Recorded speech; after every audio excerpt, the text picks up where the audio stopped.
Buongiorno, Chef John Johnson here, just back from Italy, and I'm here to make you some ravioli that I learned at one of the castles there, and we actually stayed at. We stayed 5 days at a castle, a 4th century castle. It was an amazing experience, and I'm going to show you some basic cooking skills that I learned there, in very home style. So we're going to start with flour. Start with 2 pounds of flour. For those of you who don't have a scale at home, you're talking 3/4 of a cup. You make yourself like a little volcano in the center. 3 eggs. 3/4 cup of flour. And just a little pinch of salt. Break up your eggs first. You start folding over the flour, mixing in with the egg. Spin your bowl at the same time. Fresh pasta is definitely the way to go. Much better texture, and it has a better flavor because of the egg added to it. So what you want to do, take a little bit of flour. This part you got to get it out of the bowl. Okay, and what you're going to do is you're going to knead this a little bit to get it really incorporated. What you're going to do is push down right there with your heel of your hand, and then roll it up, and then roll it 1/4 of the way and push down again. Roll it up, roll it 1/4 of the way. It's a nice round motion. Okay? So this is a nice dough. You wrap this and you put this in your refrigerator for 1 hour. You got to let it rest because you've tightened up all the gluten in the dough. You're going to let it rest for an hour so it starts to relax, so you have a nice tender pasta. Come with me. We're going to go check out my private garden just for the restaurants here, and the chefs love working in it. It's very small, but it's nice. I have my own garden here. This is aquaponics. There's no dirt in here at all. Everything grows in water. Look at how lush this is. I got opal basil, I got nice Italian basil, I got some nice Spanish oregano up here. Oh no, this is Greek oregano. And then I have some nice thyme in here. We're going to add all these herbs into the mix, into the cheese. I'm just going to cut some of this. I like a little mint in mine. Let's add some little opal basil to this and give it a nice little color on the inside. Contrast the colors. There you go. Looks good, huh? Make sure you don't take the leaves off the tomatoes. They're nightshades and they're poisonous. Well, we're going to say that's about 2 cups. Nice, fresh grated Asiago cheese. 2 tablespoons of mascarpone cheese. And let's make it 3. I like a lot of cheese. Mascarpone cheese. Think of it as Italian cream cheese. Alright, so now we're going to clean these beautiful herbs that we just picked. This is that opal basil. Smell that. Regular basil. And then this really pretty thing, that's Greek oregano. Has a really great flavor, and it'll balance the sweetness of the basil. And then one of my favorite things, fresh thyme. If you take this and leave it in your windowsills at your house, the sun will warm it up and your house will start to smell like thyme.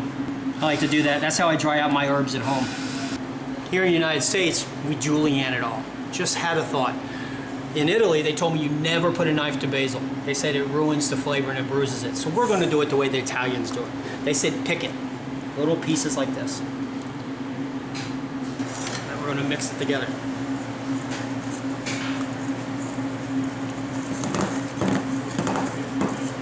A little salt. And just a touch of olive oil. Say hello to Chef Bill. Hi.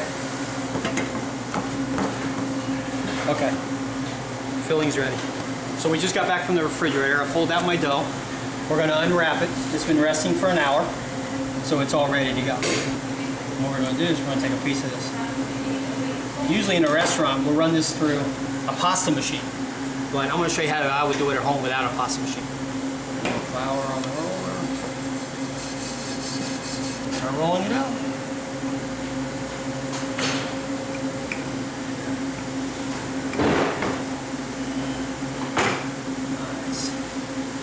Checking to see how even it is, and making sure it's pretty even all the way across, because when you go to cook your ravioli, you don't want half of it thicker and the other half, and then you'll have half your ravioli be underdone and the other half will be cooked. So you really want to make sure it's even all the way through.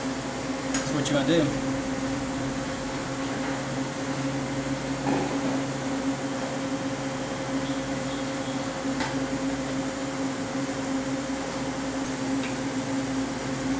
Just fold it right on over. Alright, and then what you're going to do is you push it down in between.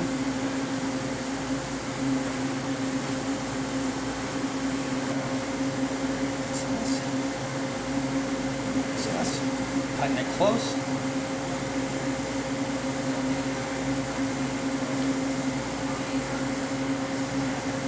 You can do it that way. That's the way I had them in Italy. If you want to make them a little more fancy, it's real simple with a little fork and the flour on your fork.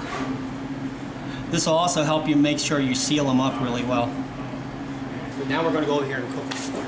I got my water already boiling, and I want to make sure I got plenty of salt in there. One thing everybody forgets to do is salt their water enough. Water should almost taste like seawater, and salt brings out the flavor of the flour. It'll bring out the flavor of the cheese. It'll bring out the flavor of the basil and the thyme and oregano that you got in there.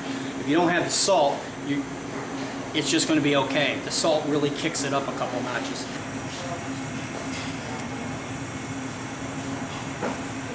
There you go. Look at them. Three sisters dancing around. So while these are cooking, we're going to heat up some olive oil. A little olive oil in my pan. I'm going to let it dry off just a little bit. You can use paper towel at home. I like using a towel.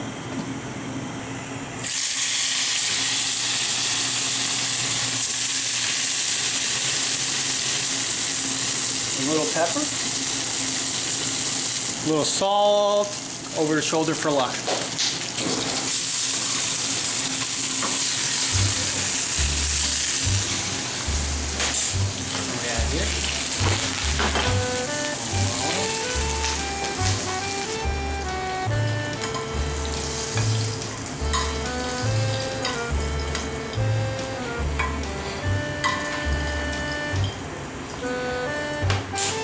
Super nice light dish, just fresh herbs, a little bit of olive oil. It's very healthy for you. There wasn't a lot of oil used in there. And then you bite into it and enjoy it.